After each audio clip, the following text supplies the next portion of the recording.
The following discussion is intended for a teenage or older audience and may contain heavy themes or be too articulate for kids younger than the age of 13. Gaming consoles have provided gamers of all ages with the ability to go on incredible interactive adventures in the comfort of their own home. The first console dates back to 1972 when the Magnavox Odyssey was released.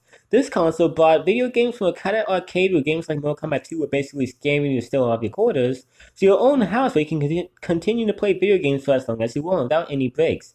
However, the Magnavox Odyssey was boring and didn't have many interesting games on it. After that, more than 600 home consoles were released. The reason we never heard of any of them is because they were all the same thing, but pretty crappy compared to the games being featured in arcades. For a while, the gaming industry was declining more and more rapidly, with more and more people losing interest. That was until Nintendo came in clutch, and on July 15th, 1983, the Nintendo Entertainment System, or NES, released. This console featured 8-bit games, which many of them grew to be gaming powerhouses such as the iconic Mario franchise.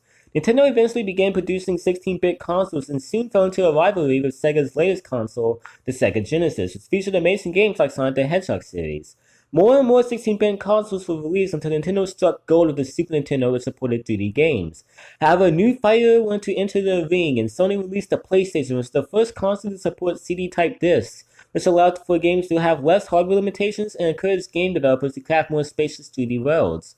Then Microsoft entered the ring with the Xbox, which wasn't really different from any other console with the exception of having a built-in disk drive which allowed for digital downloading. With the exception of Atari and Sega, each of these giant video game consoles continued making money and are still innovating to this day. However, one person had the idea of having consoles be able to take on the go, and the Atari Lynx was the first and released in 1989. Sega released the Game Gear, and Nintendo released the Game Boy and later the Nintendo DS consoles. However, none of these consoles could strongly support 3D games, at least not like the PlayStation Portable or PSP, which released in 2004 in Japan and in 2005 in the US. This portable console was so much fun and actually sold 70 million copies globally, and just got beat by the Nintendo Switch as the highest grossing portable console to date. So naturally, Sony won another go at the portable console craze and decided to develop a new portable console with more features, better hardware to support more massive games, and more importantly, some freaking analog sticks. Please have more than one analog stick. In E3 2011, the PS Vita was announced and sold off to the world. So this is the part where Sony gets huge amounts of money and many PS Vita copies are shipped around the world. Right?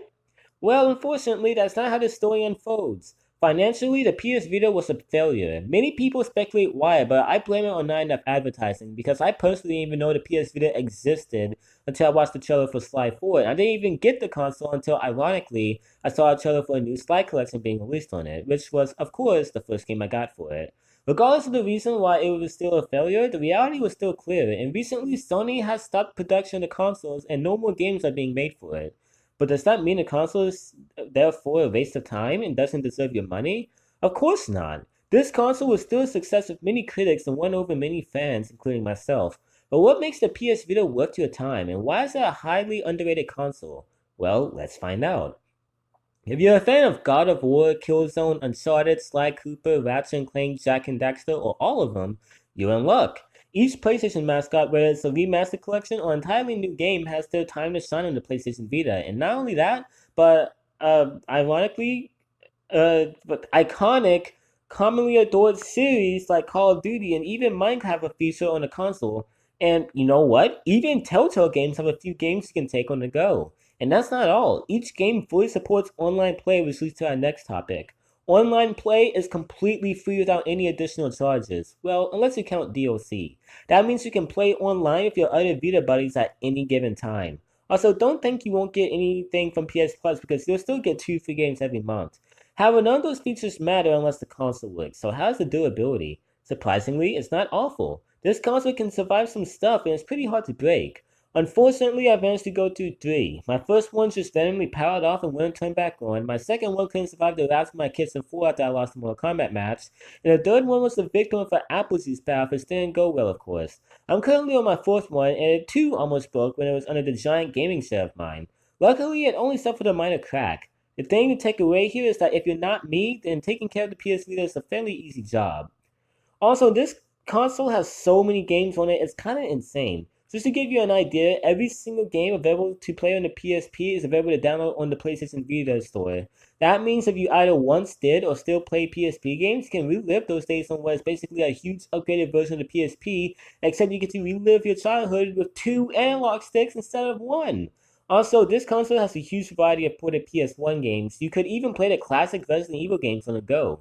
If you're not convinced yet, there's a huge variety of indie games in the Vita, along with a decent amount of exclusive games on those such as Killzone Mercenary, Call of Duty Black Ops Declassified, along with huge amounts of re-releases and PlayStation 3 ports.